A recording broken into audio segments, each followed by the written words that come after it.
আজকে আমি আপনাদেরকে শিখাবো ইয়া ফাত্তাহু 21 বার পাঠ করে বুকে ফু দিলে কি হয়।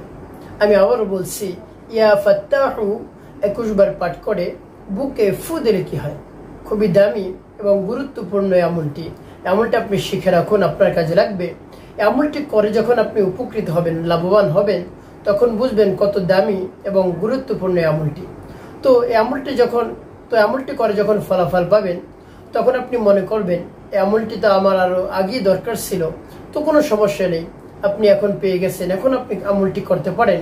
আমলটি করে আপনি সাথে সাথে উপকৃত হতে পারবেন ইনশাআল্লাহ। প্রিয় ভাই বোনেরা, আপনাদের সকলের কাছে অনুরোধ থাকবে, ভিডিওটি না টেনে না কেটে শুরু থেকে শেষ পর্যন্ত মনোযোগ সহকারে আপনি দেখবেন, তাহলে অবশ্যই আপনি এই আমলটি সঠিক নিয়মে সঠিক পদ্ধতিতে করতে পারবেন।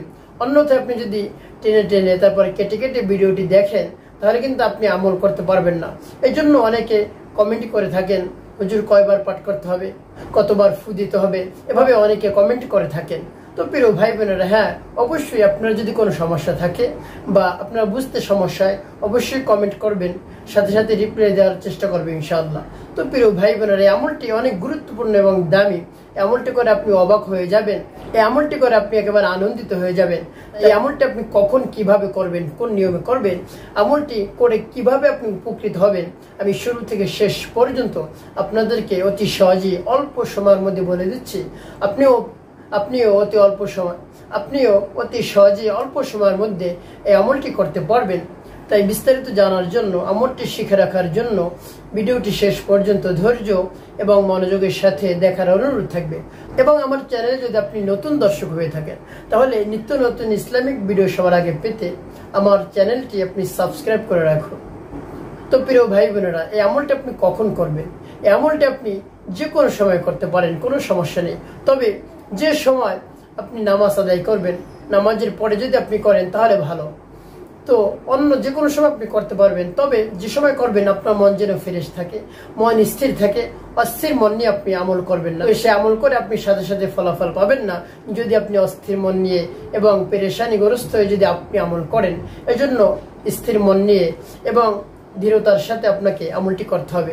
তবে প্রিয় ভাই বোনেরা, আমলটি করার ক্ষেত্রে আপনাকে অবশ্যই অজু করতে হবে, পবিত্রতা অর্জন করতে হবে। আপনার যদি অজু থাকে তাহলে তো ভালো, অন্যথায় উত্তমরূপে অজু করে পবিত্র স্থানে আপনি বসবেন। তারপরে সর্বপ্রথম আপনি কি পাঠ করবেন? আপনার জীবনের সমস্ত গুনার কথা স্মরণ করে আপনি মহান রব্বুল আলামিনের কাছে ক্ষমার উদ্দেশ্যে, তওবার উদ্দেশ্যে, গুনাহ মাফের উদ্দেশ্যে ইস্তিগফার পাঠ করবেন। আস্তাগফিরুল্লাহ রাব্বি মিন কুল্লি যামবি ওয়া আতুবু ইলাইহি লা হাওলা ওয়া লা কুওয়াতা ইল্লা বিল্লাহিল আলিয়্যিল আযীম।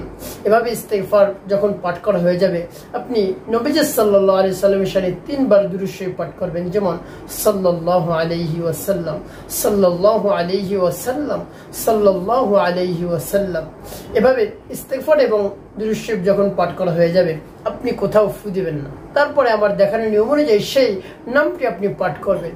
আর সেই নামটি যখন আপনি পাঠ করবেন, তখন আপনি পরিপূর্ণভাবে আপনার মনকে স্থির রেখে আপনি পরিপূর্ণভাবে স্মরণ করে আপনি সেই নামটি পাঠ করবেন। কোন উদ্দেশ্যের জন্য আপনি আমলটি করেন, সেই উদ্দেশ্যের কথা স্মরণ করবেন, ভাববেন, চিন্তা করবেন। তারপরে মনে মনে মহান রব্বুল আলামিনের কাছে আপনি দোয়া করবেন, হে আল্লাহ, যে উদ্দেশ্যের জন্য আমি এই দোয়াটি করতেছি, এই আমলটি করতেছি, সেই উদ্দেশ্য পূরণ করে দিন, সেই উদ্দেশ্য বাস্তবায়ন করে দিন। এভাবে যদি আপনি আল্লাহ রাব্বুল আলামিনের কাছে মনে মনে আমল করার সময় বলতে পারেন, তাহলে অবশ্যই সে আমল করে আপনি উপকৃত হবেন। এই আমলটি কোন উদ্দেশ্যে করতেছেন সেই উদ্দেশ্যের কথা আমি বলে দেবো আপনাদেরকে। আপনারা আমলের কথা শুনে, উদ্দেশ্যের কথা শুনে অবাক হয়ে যাবেন, একেবারে আনন্দিত হয়ে যাবেন। তো প্রিয় ভাই বোনেরা, আগে আমলটি শেষ করে নেই, তারপরে বলবো কোন উদ্দেশ্যের জন্য আপনি আমলটি করলেন। তো প্রিয় ভাই বোনেরা, এভাবে আপনার মন স্থির করে তারপরে এই নামটি আপনি পাঠ করবেন। আর সেই নামটি কি? ইয়া ফাত্তাহু ইয়া আল্লাহ, ইয়া ফাত্তাহু ইয়া আল্লাহ, ইয়া ফাত্তাহু ইয়া আল্লাহ। এভাবে যখন পাঠ করা হয়ে যাবে, বুকের মধ্যে আপনি একটি ফু দিয়ে দেবেন। তারপর আপনি আবারও পাঠ করবেন, ইয়া ফাত্তাহু ইয়া আল্লাহ, ইয়া ফাত্তাহু ইয়া আল্লাহ, ইয়া ফাত্তাহু ইয়া আল্লাহ। এভাবে পাঠ করে আপনি বুকের মধ্যে একটু ফু দিয়ে দেবেন। তো প্রিয় ভাই বোনের, এভাবে কতবার আপনি পাঠ করবেন? আপনি 21 বার পাঠ করে 3টি ফু আপনি দিয়ে দিবেন। এভাবে যখন 21 বার পাঠ করে 3টি ফু দেওয়া হয়ে যাবে, সর্বশেষ আপনি 3 বার দুরূদ ইব্রাহিম পাঠ করবেন, যেমন আল্লাহুম্মা সাল্লি আলা মুহাম্মাদ ওয়া আলা আলি মুহাম্মাদ কামা সাল্লাইতা আলা ইব্রাহিম ওয়া আলা আলি ইব্রাহিম ইন্নাকা হামিদুম মাজিদ। আল্লাহুম্মা বারিক আলা মুহাম্মাদ ওয়া আলা আলি মুহাম্মাদ কামা বারাকতা আলা ইব্রাহিম ওয়া আলা আলি ইব্রাহিম ইন্নাকা হামিদুম মাজিদ।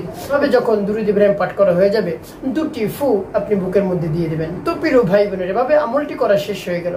কোন উদ্দেশ্যের জন্য আপনি আমলটি করলেন, কেন করলেন, আমি আপনাদেরকে বলে দিচ্ছি। তো প্রিয় ভাই বোনেরা, এই আমলটা হলো বশীকরণ। যে কাউকে আপনি বশ করতে পারবেন এভাবে ফু দিয়ে। আপনি ভালোবাসার মানুষকে আপনি বশ করতে পারবেন। ভালোবাসার মানুষ আপনার কথা উঠবে বসবে, আপনি যা বলবেন তাই করবে। ভালোবাসার মানুষ আপনার কথা সাড়া দেবে এবং আপনার কাছে চলে আসবে ইনশাআল্লাহ। আপনি যদি মহান রব্বুল আলামিনের উপর পূর্ণ বিশ্বাস রেখে, আস্থা রেখে, ভক্তি রেখে এই আমলটি করতে পারেন, অবশ্যই আপনি উপকৃত হতে পারবেন। তো প্রিয় ভাই বোনেরা, এই আমলটি স্বামী স্ত্রীর জন্য অনেক গুরুত্বপূর্ণ। স্বামী স্ত্রীরা এই আমলটি করতে পারে, তাহলে তারা অনেক উপকৃত হবে। যে সমস্যার মধ্যে স্বামী স্ত্রীরা অনেক বেশি পড়ে যায়, সেটা হলো তাদের মধ্যে ঝগড়াঝাটি লেগেই থাকে। কোনোভাবেই ঝগড়াঝাটি তাদের সংসার থেকে যায় না। শুধু তাদের মধ্যে মনোমালিন্য হয়ে থাকে। একজন অপরজনকে দেখতে পারে না, একজন অপরজনের সাথে কথা বলে না। একই জায়গায় তারা থাকে, একই বিছানায় ঘুমায়, একই জায়গায় খায়, তারপরে তাদের সাথে কথা হয় না। শুধু মনোমালিন্য আছে, তারপরে ঝগড়াঝাটি লেগেই থাকে। এভাবে যদি হয়, কেউ কারো কথা সহ্য করতে পারে না, এভাবে যদি হয়, স্বামী স্ত্রীর কথা শুনে না, স্ত্রী স্বামীর কথা শুনে না, এভাবে হলে তাহলে স্বামী স্ত্রীর জন্য আমলটি করতে পারে। যখন এই আমলটি করবে, তখন স্বামী স্ত্রীর নাম, স্ত্রীর মায়ের নাম নিয়ে এভাবে আমল করে বুকের মধ্যে ফু দেবে। এভাবে যদি ফু দেয়, তাহলে স্ত্রী স্বামীর জন্য আকৃষ্ট হয়ে যাবে। স্বামী যা বলবে তাই করবে, স্বামীর কথা উঠবে আর বসবে। তেমনি ভাবে স্ত্রীও আমলটি করতে পারে স্বামীর জন্য, স্বামীকে বশ করার জন্য, বাধ্য করার জন্য। এভাবে আমল করে স্বামীর নাম এবং স্বামীর মায়ের নাম নিয়ে যদি বুকের মধ্যে ফু দেয়, তাহলে স্বামী বাধ্য হবে, যা বলবে তাই করবে। এক কথায় স্বামীকে যা বলবে তাই করবে। তো এভাবে স্বামী স্ত্রী এই আমলটি করতে পারে। তো প্রিয় ভাই বোনেরা, একটি অনুরোধ থাকবে আপনাদের কাছে, এমনটি অবৈধ সম্পর্কের জন্য করবেন না, তাহলে গুনাহ হবে। বৈধ সম্পর্কের জন্য এটা করবেন। হ্যাঁ, তবে করতে পারেন। আপনি যদি কাউকে বিবাহ করতে চান, তাকে যদি বাধ্য করার জন্য, অর্থাৎ আপনি প্রস্তাব পাঠাবেন, সেই প্রস্তাব যেন গ্রহণ করে। এভাবে যদি আপনার মনে থাকে যে তাকে আমি বিবাহ করব, এই জন্য আমি এই আমলটি করতে চাই, হ্যাঁ, অবশ্যই আপনি করতে পারেন। তারপরে এভাবে আমল করে তার নাম এবং তার মায়ের নাম স্মরণ করে আপনি বুকে ফু দিয়ে আপনি সাথে সাথে মহান রব্বুল আলামিনের কাছে দোয়া দরখাস্ত করবেন, হে আল্লাহ, যাকে আমি চাই তাকে আপনি আমার বদ্ধ করে দেন, এবং আমি যাকে বিবাহ করতে চাই তাকে আমার ঘরে এনে দেন, আপনি একেবারে সহজ করে দেন। আমি তাকে প্রস্তাব পাঠাবো, সেজন্য প্রস্তাব গ্রহণ করে নেয়। এভাবে স্বামী স্ত্রীরাও এভাবে আমল করে তারপরে মহান রব্বুল আলামিনের কাছে সাথে সাথে দোয়া দরখাস্ত করবে, হে আল্লাহ, আমাদের স্বামী স্ত্রীর মধ্যে মিল মোহাব্বত পয়দা করে দেন, ভালোবাসা সৃষ্টি করে দেন, একজন অপরের জন্য একেবারে যেন পাগল হয়ে যায়। এভাবে আপনি মনের মধ্যে ভালোবাসা সৃষ্টি করে দেন। এভাবে স্বামী স্ত্রী আমল করে দোয়া করবে। আল্লাহ রাব্বুল আলামিন অবশ্যই সেই দোয়া কবুল করে নেবেন। মহান রব্বুল আলামিনের উপর যদি পূর্ণ বিশ্বাস রেখে, আস্থা রেখে, ভক্তি রেখে এই আমলটি করতে পারেন, অবশ্যই আপনি উপকৃত হবেন, লাভবান হবেন ইনশাআল্লাহ। তো প্রিয় ভাই বোনের, একটি কথা আপনাকে মনে রাখতে হবে, সেটি হলো আপনাকে 5 ওয়াক্ত নামাজ আদায় করতে হবে। কোনোভাবেই নামাজ ছাড়া যাবে না, মানুষকে কষ্ট দেওয়া যাবে না, মানুষের কল্যাণে বেশি বেশি কাজ করতে হবে। তাহলে আপনার জীবনকে মহান রব্বুল আলামিন শান্তিপূর্ণ এবং সুখময় করে দেবেন।